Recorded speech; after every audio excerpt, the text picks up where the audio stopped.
Hi and welcome to this workshop for my course, Renaissance of the Soul. This workshop is all about healing from within. Some people call it healing the inner child.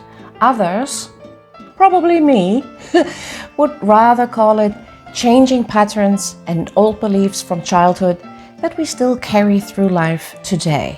Going together through this workshop, I would like to help you to understand why you behave the way you behave today in your daily life.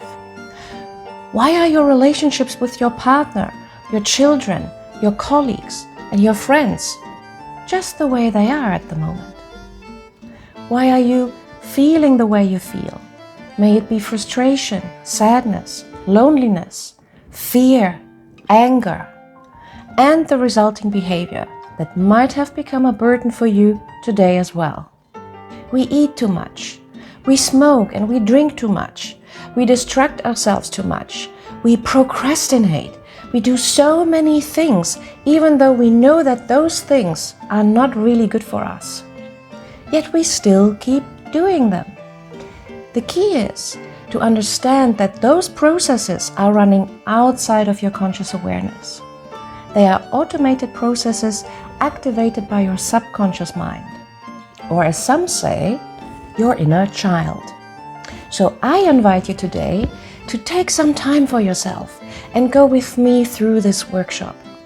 All I'm asking you is to be present with me, really listening and taking things in that I want to say.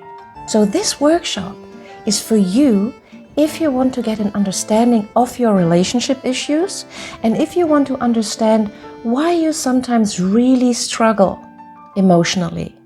And you will find out that all of those things have something in common. And you will find out how to get rid of this inner critic that might follow you around most of the time. You know, this inner voice that keeps pressuring us, that keeps devaluing us, that keeps gaslighting us, that keeps comparing us with others, and we always fall short. That voice that convinces us that we are still not good enough. We still haven't arrived. My hope is you will also understand why you value material things so much.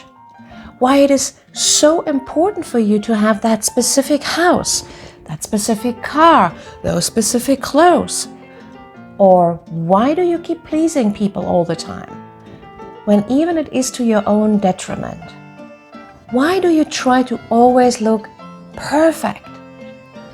Perfect weight, perfect body, perfect facade.